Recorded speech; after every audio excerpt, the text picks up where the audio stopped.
un documental que se llamaba Los Básicos o Esenciales, y me llamó poderosamente la atención porque trataba de aquellas grandes personas que lograron hacer cosas muy importantes en la historia, y todos ellos tenían como factor común que tenían claro cuáles eran las esenciales para hacer las cosas.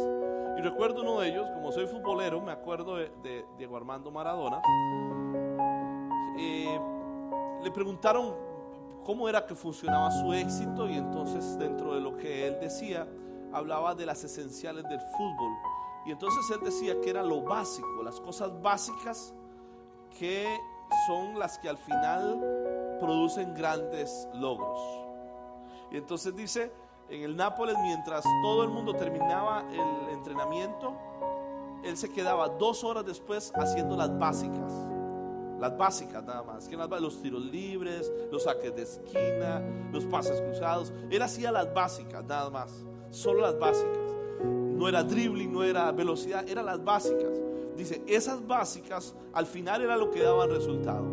Y eso me inspiró hoy para compartir acerca de las esenciales de la vida, diría las básicas de la vida, las cosas básicas de la vida. A veces queremos nos complicamos mucho la vida, nos enredamos queriendo hacer tanto y olvidamos cuáles son las básicas, las elementales, las que nos van a ayudar en la vida si las ponemos en práctica. Y entonces hoy voy a hablar de eso, de las esenciales para la vida. Las esenciales de la vida. ¿Cuáles son esas esenciales de la vida? Entonces entendí, todo lo grande que usted pueda ver hoy en la vida es el resultado de 2 cosas.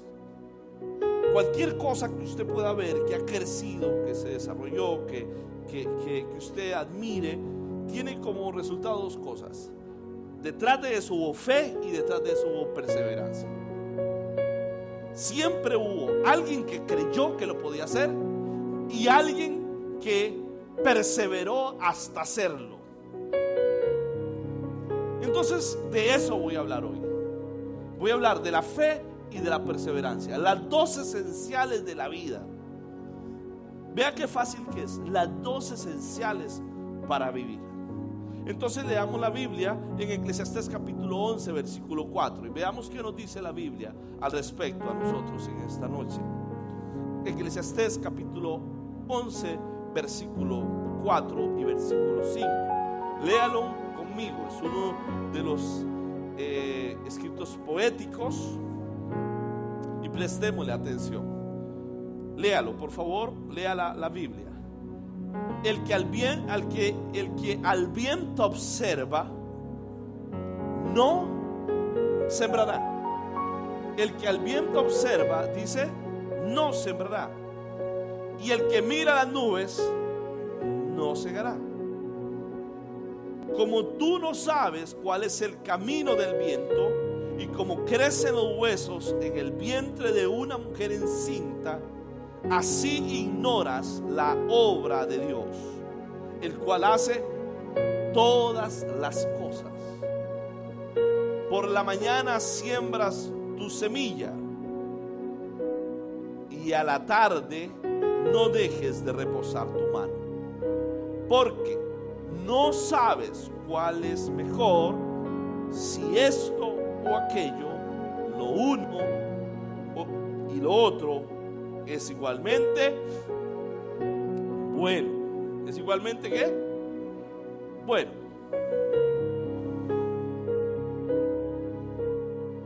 Así como los campesinos, los estudiantes y los buenos atletas tienen en factor común que han sido primero perseverantes y que han tenido mucha fe en su vida para lograr alcanzar el éxito, también todo aquel que le cree a Dios.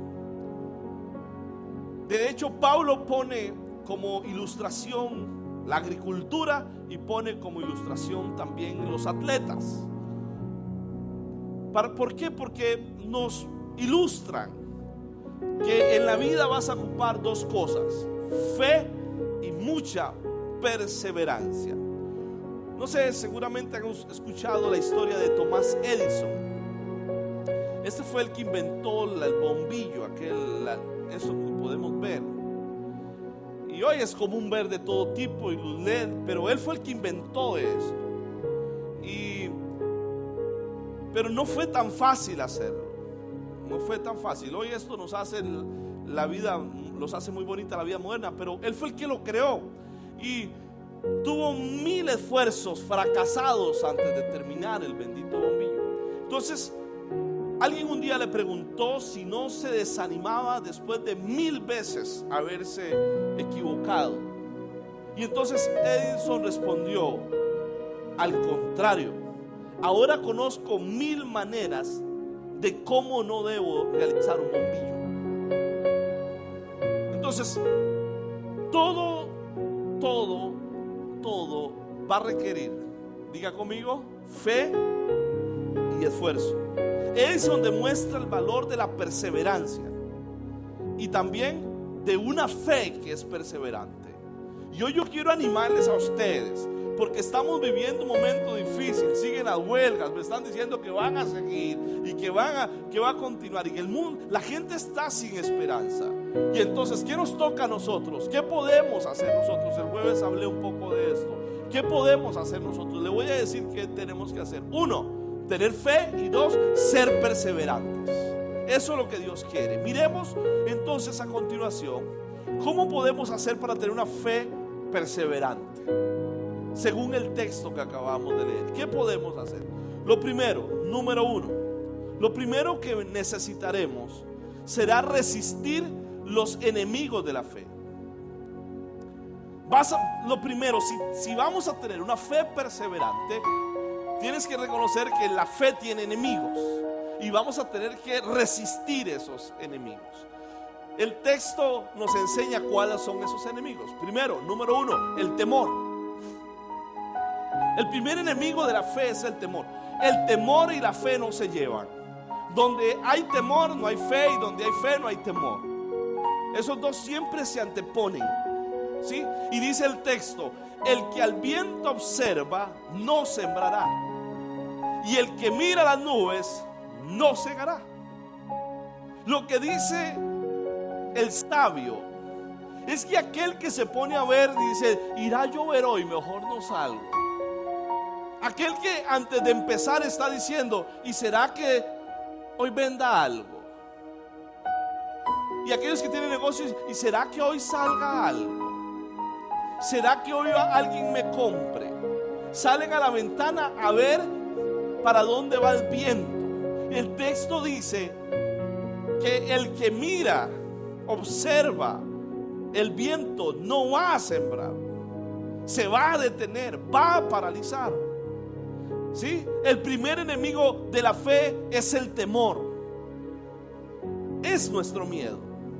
Y se lo digo por experiencia, cómo cuesta vencer el miedo. Muchas de las cosas que no hemos logrado ha sido por miedo.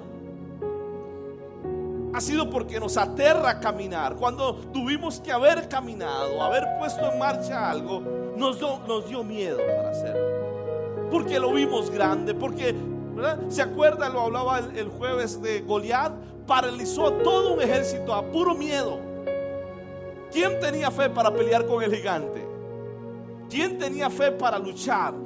Para decir nadie, todo el mundo estaba aterrado. Porque si hay miedo no hay fe. ¿Cuándo alguien pelea contra el gigante? Cuando tiene fe.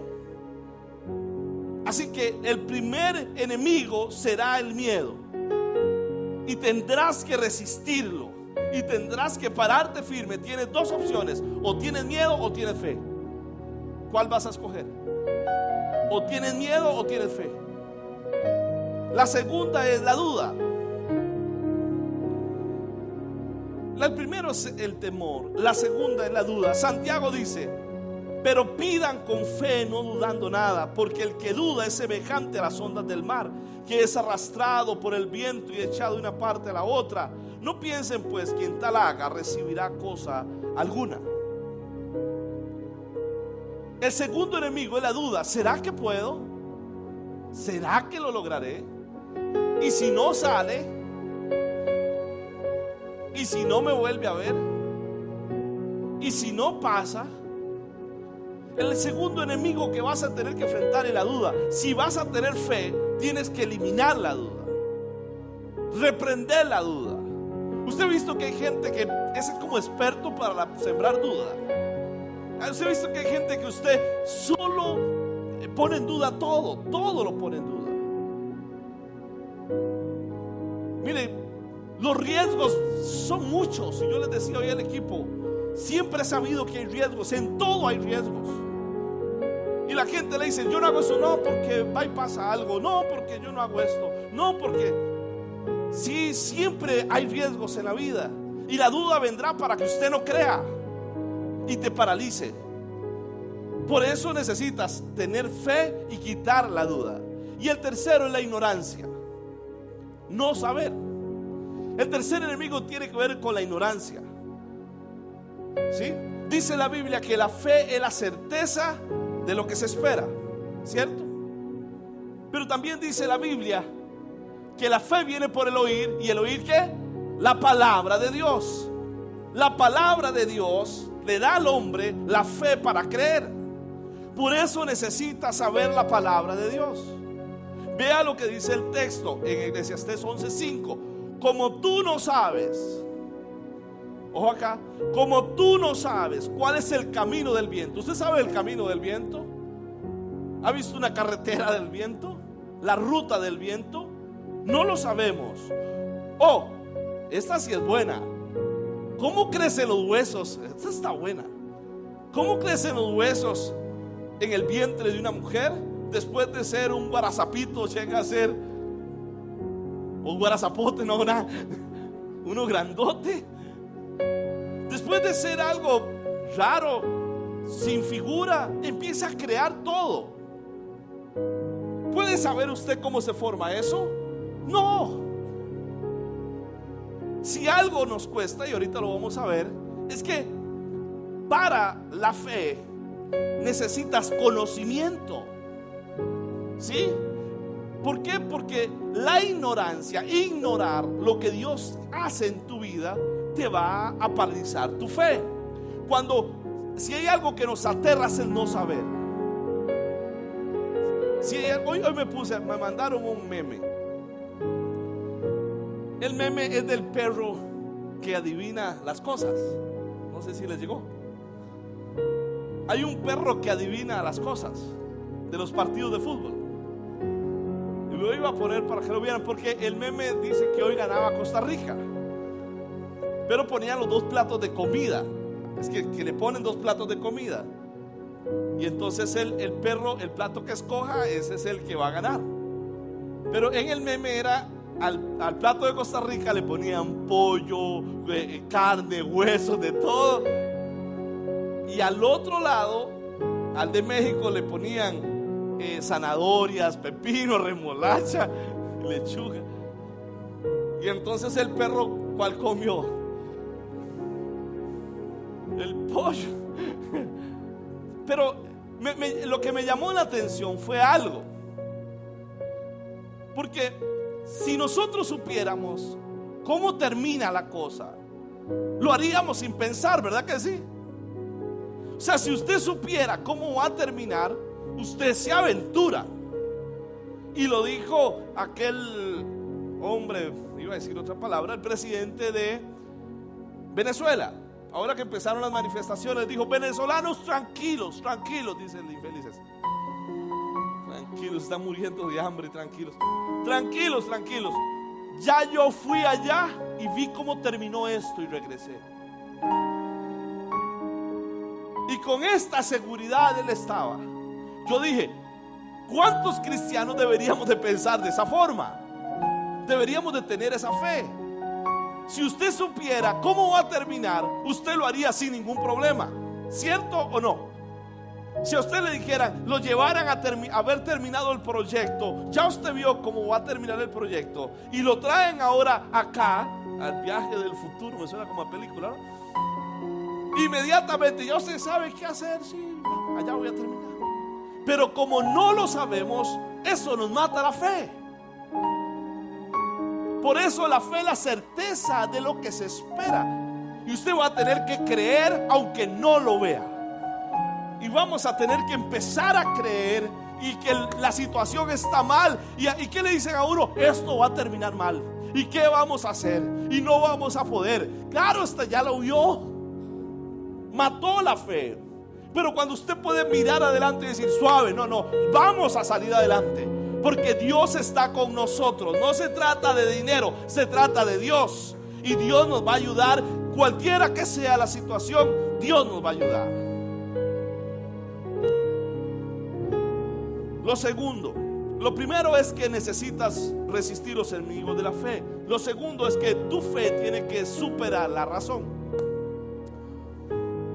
Y esta parte sí es bien importante. Si hay una lucha tremenda, y recuerdo después de que pasó el accidente de mi esposa, Dios me dio una palabra, pero de verdad ni tan siquiera recuerdo que fue poco después del accidente de ella. Y son de esas palabras que uno debería de guardar para siempre, pero no sé ni qué se hizo, porque la hice en un papel en el hospital. Fe versus realidad. Así le puse, fe versus realidad. Porque a uno le dicen que crea, y nos entrenaron para eso, y más cuando uno es pastor y tiene que creer. Y cuando la gente venía, uno le decía, todo va a salir bien. Pero cuando le toca a uno, y cuando usted está viendo la realidad, lo que está pasando, como dijo aquel profeta, ahí cambia la cosa. Sí. Cuando ya nos toca a nosotros, cuando estamos en el accidente, cuando está pasando una cosa horriblísima, cuando estás viviendo la quiebra, pero es que no te lo están diciendo, lo estás viendo. Nadie me lo contó, lo estoy pasando. Terrible. Y entonces viene a la mente un montón de pensamientos para uno morirse. Y eso, por supuesto, daña nuestra vida, porque usted empieza a analizar cómo salgo de esta, y no hay esperanza y no hay salida, porque las matemáticas no dan. Porque usted agarra la calculadora natural, suma y no da, porque el resultado es real, no es mentira. Se lo está diciendo un doctor que estudió 8 años para decirle que usted se está muriendo. ¿Para qué estudió tanto, desgraciado? Para decirme eso. O sea, estudió para decirnos esto. Es la realidad. No me lo está diciendo alguien que me está bateando, me lo está diciendo el que sabe. Y ahora, ¿quién podrá defendernos? Dijo el otro profeta. ¿Quién podrá ayudarnos? De ahí que la lucha nuestra tiene que ver con la razón. La fe traspasa la razón. A ver, dice el texto, tú no sabes para dónde va el viento y tampoco cómo crecen los huesos. Así ignoran la obra de Dios. ¿Sí? ¿De dónde vendrá mi socorro? De Dios. ¿Quién nos va a ayudar? Dios. ¿Cómo? No sé. No sé. No hay una varita mágica. No hay nada que yo pueda hacer. No hay una fórmula. No existe. Pero estoy seguro que Dios llega a tiempo. Y estoy seguro que Dios lo hace. Pero no hay una fórmula. No sabemos cómo va a llegar lo que Dios va a darte. Dice la Biblia en Efesios 3:20: y aquel que es poderoso para hacer todas las cosas mucho más abundantes de lo que pedimos y entendemos, según el poder que ahora actúa en nosotros. El grave problema suyo es la razón. La gente que es muy razonable, aquellos que todo lo razonan, siempre van a vivir sin fe. Un día se lo dije a un amigo pastor. Me dijo: Weiner, ¿por qué han hecho ustedes? ¿Cómo han hecho esto? Y le dije: mire pastor, quiero decir la verdad, y me lo agradece hasta hoy. nunca pudo salir donde está, pero siempre me lo agradece. Le digo, usted no va a poder hacer esto. Me dice, ¿por qué? Digo, el problema suyo es que usted razona todo. Antes de hacer cualquier cosa, ¿y cómo lo voy a hacer? ¿Y dónde voy a sacar? ¿Y qué voy a...? Todo lo empieza a razonar. Así no va a hacer nada. Es que la fe es un misterio, y como Dios opera es más misterio. Usted cree y se mueve, y de pronto las cosas empiezan a pasar de la manera como usted nunca lo imaginó que podía pasar. Es solamente caminar y creer, y del resto se encarga el Señor. Pero no puede razonar las cosas. Yo les contaba el jueves el milagro de un hermano de la iglesia que misteriosamente lo llamaron del banco. Tenía su salario embargado por una situación, una tarjeta de crédito, y de pronto tratando de salir, tratando de liberarse, y misteriosamente el banco lo llama y le dice: le perdono la deuda, le liberamos el salario del embargo. ¿Cómo funciona? ¿Cómo se llama la obra? Usted empieza a hacer números. Con mi salario puedo ahorrar 20,000 al mes. La casa vale 10 millones, 12, 15 millones. ¿Cuánto le falta para comprar la casa? No, como dos vidas más. Porque la razón, eso es lo que pasa. La razón no te deja moverse. Usted lo razona. Pues no lo razone, créalo. Yo recuerdo cuando compramos la casa, ¿te acordás? 8 años viviendo arrimados. No arrimados, rejuntados. No. Vivimos alquilando y después como un año arrimados. Un poco con mis suegros y otro poco con mi mamá. Arrimados, sin plata y limpios. 2 pobrezas juntas. Y recuerdo que nunca habíamos acatado por ir a comprar una casa. Nunca por la idea. Y un día Dios habló a mi corazón y me dijo: Wagner, vaya, busque casa y compre casa. Delante de Dios se lo digo. Así fue. Y le dije a mi esposa: vamos a ir a comprar una casa. Sin plata, delante de Dios. Mi esposa es testigo. Sin dinero. Y me vine a buscar casa y digo: quiero una casa que quede cerca de la iglesia, que no quede tan largo. Y nos vinimos aquí a buscar por todo lado. ¿Quién vende una casa? Sin plata. Hay alguien que vende una casa y empezamos desde abajo, ¿se acuerda? Desde allá abajo, calle Tractor, preguntando, y esta que vale muy cara, y esta que no, y esta que aquí, y yo por allá, y yo allá. Por mí nos tentó una por ahí, pero sin plata no podíamos comprarla. Y llegamos hasta la calle donde vivimos. Y pregunté: ¿usted no sabe quién vende una casa aquí? Y dice: sí, allá al final una señora que tiene 800,000 perros vende una casa. Nos costó liberarnos del espíritu de perros. Sí, fue algo terrible, de veras que sí. Y llegué a la casa y preguntamos, y bueno, nosotros andamos buscando comprar una casa. Y dice el muchacho: venga, pase para adelante, yo le vendo esta.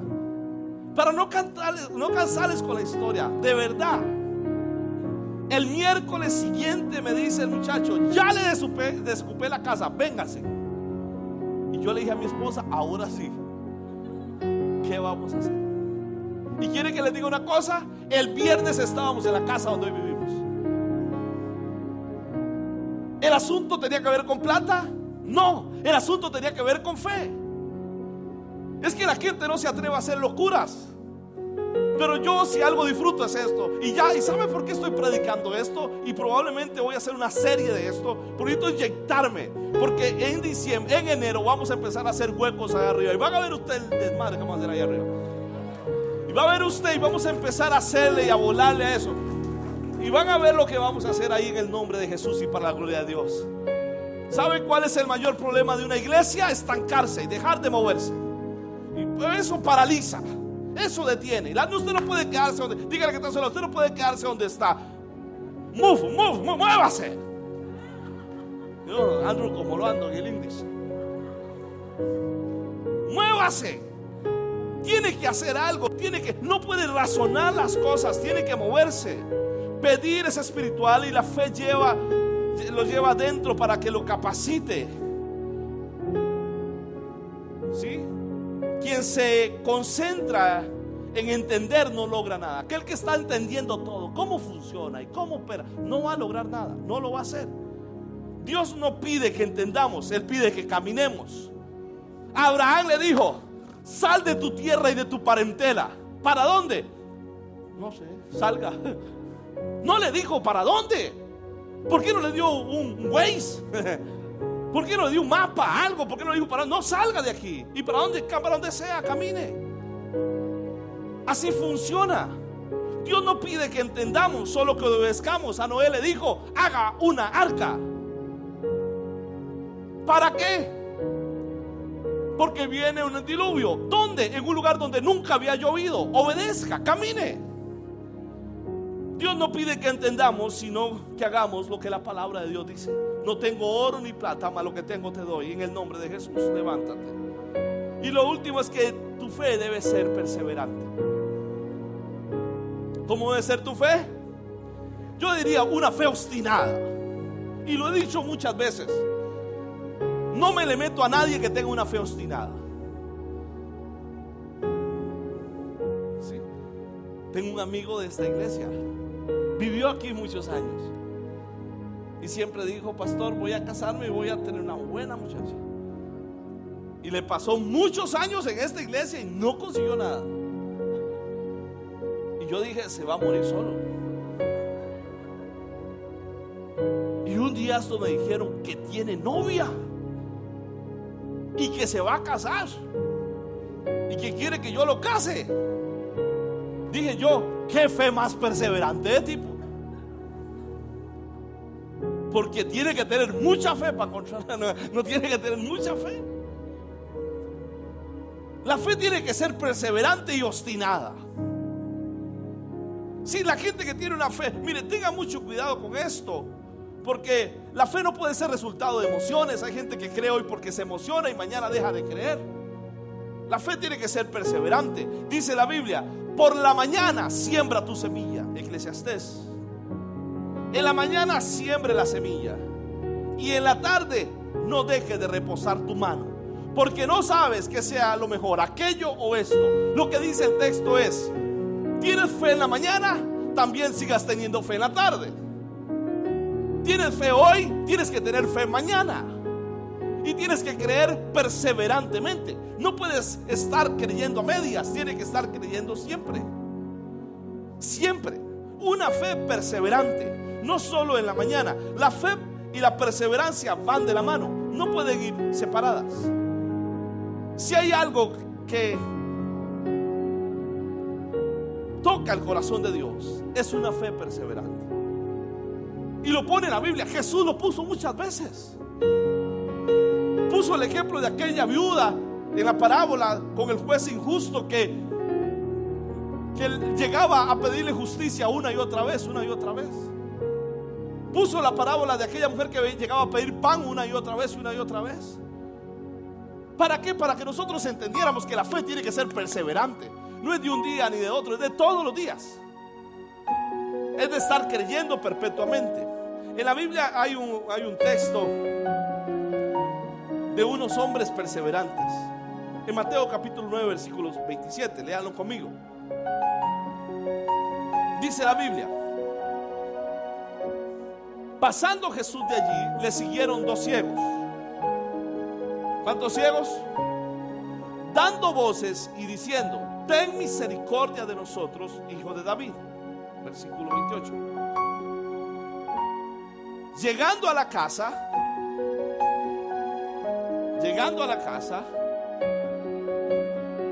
vinieron a él, ¿quién? Y Jesús les dijo: ¿creéis que pueden hacer esto? ¿Creéis que puedo hacer esto? Y ellos dijeron: sí, Señor. Y escuche por favor lo que pasó en esa historia, Porque normalmente nos centramos en esta parte. ¿Creéis que puedes hacer, que yo puedo hacer esto? Sí, Señor. Pero aquí la parte no tiene que ver con eso. Por supuesto, esto es lo que nos llama la atención. Pero a mí me llama la atención los dos ciegos. Porque dice que, perdón, los dos ciegos le siguieron gritándole. La pregunta es, ¿cómo saben los ciegos para dónde va? Y qué fe de esos dos ciegos para empezar a caminar y caminar gritándole una y otra vez. ¿Hasta dónde? Hasta que llegó a la casa. No dice dónde estaba la casa, tal vez estaba cerca o largo, pero lo cierto es que ellos fueron hasta donde estaba él. O sea, no fue que pasó por ahí y le dijeron, hey, sálvanos o sánanos o lo que fuera, sino que se atrevieron, diga conmigo, a seguirle. La fe tiene que seguir, no puede detenerse, tiene que seguir y debe de ser perseverante. Jesús no contestó con rapidez esto. ¿Por qué no los sanó apenas los escuchó? Ellos pudieron haber sido sanos en ese momento y Jesús solamente se hubiera vuelto y los hubiera sanado. No los sanó, Él los ignoró. Por alguna razón profética probablemente, para que nosotros hablemos de ello, los ignoró, siguió. No los sanó inmediatamente. Diga conmigo, no los sanó inmediatamente. Él siguió el camino. ¿Y quiénes fueron los que lo siguieron? Los dos ciegos. Hasta que llegaron ¿a dónde? A la casa. Y en la casa, es en la casa, no en el camino, en la casa, que son sanos. Y entonces es donde Jesús les dice, ¿creen que puedo sanarlos? ¿Qué pregunta? Si venían como locos brincando y gritando que los sanara, ¿cómo que creen que los puedo sanar? Pero Jesús en estas preguntas tenía cosas importantes para enseñarnos. Él lo que quería saber era, a ver si tienen la fe para creer que yo lo puedo sanar. A ver si tienen una fe perseverante. Y de eso se trata esto. La fe nuestra tiene que ser perseverante. No solo en la mañana, tiene que ser también en la tarde, en la noche. Tiene que ser en todo tiempo. No puede ser hoy sí y mañana no. No puedes que hoy te levantes con una fe impresionante y mañana está lleno de miedo y de temor y de angustia y un montón de cosas más.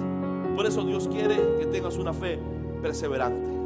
En conclusión, la palabra nos enseña y nos exhorta a seguir creyendo a Dios con una fe perseverante. La iglesia necesita tener una fe perseverante. Y amigo, tú si estás aquí por primera vez, quieres esenciales para la vida, cree con una fe perseverante. Hermano, usted que me dice, yo he creído pero no veo nada, siga creyéndolo. Siga creyendo. Siga siguiendo a Jesús. Porque en algún momento Jesús se va a detener en alguna casa y te va a decir, ¿crees que lo puedo hacer? Y tú le vas a decir sí, y el milagro va a ser para tu vida. Cree hasta el final. No te rindas. No te des por vencido. Si en la mañana sembraste, pues vuelve a sembrar en la tarde. Si en la mañana creíste, vuelve a creer en la tarde. Si empezaste a creer, no dejes de hacerlo. Persevera hasta que puedas ver el milagro de Dios en tu vida. Anímese a creer. Y anímese a creer con una fe perseverante. Lo que Dios nos dice es, crea, no razone, confíe que Dios lo va a hacer.